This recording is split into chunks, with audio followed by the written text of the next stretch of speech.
Big boss ಮುಗಿದ ಮೇಲೆ ಗಿಲ್ಲಿ ನಟ ಏನಾಗ್ಬೋದು ಅನ್ನೋದು ಎಲ್ರಿಗೂ ಒಂದು ಕಲ್ಪನೆ ಇತ್ತು. ಯಾಕಂದರೆ ಗಿಲ್ಲಿ ನಟನ ಎಲ್ಲರೂ ಅಷ್ಟು ಇಷ್ಟಪಟ್ಟಿದ್ರು. ಈಗಾಗಲೇ ಬಿಗ್ ಬಾಸ್ ಮುಗಿದು 4 ತಿಂಗಳಾಯಿತು.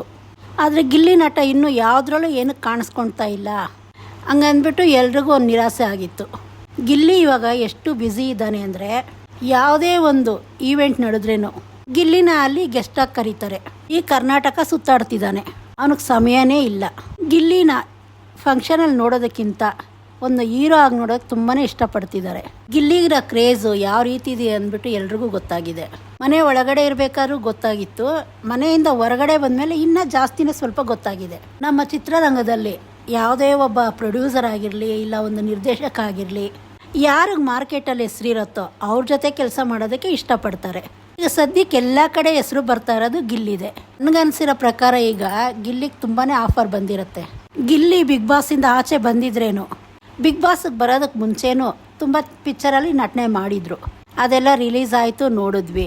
ಆದರೆ ಈಗೇನಾದರೂ ಗಿಲ್ಲಿಗೆ ಆಫರ್ ಬಂದಿದ್ರೆ ಯಾವ ಥರ ಸಿನಿಮಾ ಒಪ್ಕೊಂಡಿರ್ತಾನೆ. ಅವೆಲ್ಲ ನೋಡಿರೋ ಹಂಗೆ ಗಿಲ್ಲಿದು ಪ್ಲಸ್ ಪಾಯಿಂಟೇ ಕಾಮಿಡಿ. ಎಲ್ಲ ಅದೇ ರೀತಿ ನೋಡೋದಕ್ಕೆ ಇಷ್ಟಪಡ್ತಾರೆ. ಹಿಂದೇನು ತುಂಬ ಕಿರುಚಿತ್ರಗಳಲ್ಲಿ ನಟನೆ ಮಾಡಿದರು. ಅವ್ರದ್ದೇ ಯೂಟ್ಯೂಬ್ ಚಾನಲಲ್ಲಿ ಶಾರ್ಟ್ ಮೂವಿಗಳು ಮಾಡ್ತಿದ್ರು. ಅದನ್ನು ನೋಡಿದವ್ರಿಗೆ ತುಂಬಾ ಮನೋರಂಜನೆ ಸಿಕ್ಕಿತ್ತು ಅದರಿಂದ. ಮತ್ತು ರಿಯಾಲಿಟಿ ಶೋಸಲ್ಲೂ ಗಿಲ್ಲಿನ ತುಂಬ ಇಷ್ಟಪಟ್ಟರು ಜನಗಳು. ಗಿಲ್ಲಿ ಮಾಡ್ತಾ ಇದ್ದಿದ್ದು ಕಾಮಿಡಿಯಿಂದ. ನಾನು ಈ ವಿಡಿಯೋ ಮಾಡಿದ ಕಾರಣ ಏನಂದರೆ, ಗಿಲ್ಲಿ ಹೀರೋ ಆಗ್ಬೋದೇನೋ ಅನ್ನೋ ಗಿಲ್ಲಿನೇ ಒಂದು ಹಿಂಟ್ ಕೊಟ್ಟಿದ್ದಾನೆ. ಬಿಗ್ ಬಾಸಿಂದ ಆಚೆ ಬಂದಮೇಲೆ ಗಿಲ್ಲಿ ಯಾವುದ್ರ ಕಡೆನೂ ಗಮನ ಕೊಟ್ಟಿಲ್ಲ. ಗಮನ ಕೊಡೋದಕ್ಕೆ ಟೈಮೂ ಇರಲಿಲ್ಲ. ಆದರೆ ಗಿಲ್ಲಿ ಇವಾಗ ವರ್ಕೌಟ್ ಮಾಡೋಕ್ಕೆ ಶುರು ಮಾಡಿದ್ದಾನೆ. ಬಿಗ್ ಬಾಸಲ್ಲಿ ಇರಬೇಕಾದ್ರೆ ನಾವು ನೋಡಿದ್ದೀವಿ, ಆ ಮನೇಲಿ ಇರೋರು ಎಲ್ಲರೂ ವರ್ಕೌಟ್ ಮಾಡಿದ್ರೆ ಗಿಲ್ಲಿ ಮಾಡ್ತಾ ಇರಲಿಲ್ಲ. ಅದ್ರ ಬಗ್ಗೆ ತುಂಬಾ ತಮಾಷೆ ಮಾಡ್ತಿದ್ದ. ನೀವು ವರ್ಕೌಟ್ ಮಾಡೋರು ನಿಮ್ಮ ಬಾಡಿ ಟೈಟ್ ಇರುತ್ತೆ, ನಾವು ಮಾಡದೇ ಇರೋರು ಬಾಡಿ ನೋಡಿ ಎಷ್ಟು ಫ್ರೀಯಾಗಿರುತ್ತೆ ಅಂದ್ಬಿಟ್ಟು. ಆದರೆ ಇವಾಗ ನಾನು ಒಂದು ಈವೆಂಟಲ್ಲಿ ಗಿಲ್ಲಿ ನೋಡಿದ್ದೆ. ಅವಾಗ ನೋಡಿದಾಗ ನನಗೂ ಅನ್ನಿಸ್ತು, ಯಾಕೋ ಗಿಲ್ಲಿ ಬಾಡಿ ಫಿಟ್ಟಾಗಿ ಇಟ್ಕೊಂಡಿಲ್ಲ ಅಂದ್ಬಿಟ್ಟು. ಯಾರೇ ಚಿತ್ರರಂಗದಲ್ಲಿ ಇರೋರಿಗೆ ಅವ್ರಿಗೆಲ್ಲ ಅವ್ರ ಸೌಂದರ್ಯನೇ ಮುಖ್ಯ. ಅವ್ರು ಅದನ್ನು ಕಾಪಾಡ್ಕೊಂಬರ್ಬೇಕು. ಯಾವಾಗ ಅದು ಏರುಪೇರು ಆಗುತ್ತೋ ಆವಾಗ ಡಿಮ್ಯಾಂಡ್ ಕಮ್ಮಿ ಆಗುತ್ತೆ ಅವ್ರಿಗೆ. ಆದರೆ ಇವಾಗ ಗಿಲ್ಲಿ ವರ್ಕೌಟ್ ಕಡೆ ಹೋಗಿದ್ದಾನೆ ಅಂದರೆ ಯಾವುದಾದ್ರೂ ಒಂದು ಮೂವಿ ತೆಗಿತಾ ಇರ್ಬೋದು. ಯಾಕೆ ಇಷ್ಟು ದಿವಸದಿಂದ ಇಲ್ಲದೇ ಇರೋದು ಇವಾಗ ಮಾಡ್ತಾ ಇದ್ದಾನೆ ಅಂದರೆ ಯಾವುದಾದ್ರೂ ಚಿತ್ರಕ್ಕೆ ತಯಾರಾಗ್ತಾ ಇರ್ಬೋದು ಅನಿಸುತ್ತೆ. ಈಗಿರೋ ಕ್ರೇಜ್ನ ಇದೇ ರೀತಿ ಕಾಪಾಡ್ಕೊಂಡು ಹೋದರೆ ಗಿಲ್ಲಿಗೆ ಒಳ್ಳೆ ಭವಿಷ್ಯ ಇದೆ.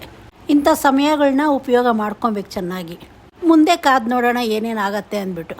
ಗಿಲ್ಲಿ ಯಾವ ಥರ ಸಿನಿಮಾ ಮಾಡಿದ್ರೆ ನಿಮಗೆಲ್ಲ ಇಷ್ಟ ಆಗುತ್ತೆ, ಆ ರೀತಿ ನೋಡೋದಕ್ಕೆ ಇಷ್ಟಪಡ್ತೀರಾ, ಕಮೆಂಟ್ ಮಾಡಿ ತಿಳಿಸಿ. ಮತ್ತು ಇದೇ ರೀತಿ ಒಳ್ಳೊಳ್ಳೆ ಮಾಹಿತಿಗಳು ನಾನು ನಿಮಗೆ ತಿಳಿಸ್ಕೊಡ್ತಾ ಇರ್ತೀನಿ. ನಿಮ್ಗೆ ಯಾವ ರೀತಿ ಮಾಹಿತಿ ಬೇಕು ಅದು ನಾನು ನಿಮಗೆ ತಿಳಿಸ್ಕೊಡ್ತೀನಿ. ಕಮೆಂಟ್ ಮಾಡಿ ತಿಳಿಸಿ. ನಾನು ಕಮೆಂಟ್ಸ್ ಎಲ್ಲ ನೋಡ್ತಾ ಇರ್ತೀನಿ. ನಿಮ್ಮ ಕಮೆಂಟ್ ನೋಡಿ ಅದ್ರ ಬಗ್ಗೆನೂ ನಾನು ವಿಡಿಯೋ ಮಾಡ್ತೀನಿ. ಚಾನಲ್ ಸಬ್ಸ್ಕ್ರೈಬ್ ಮಾಡೋದು ಮರಿಬೇಡಿ.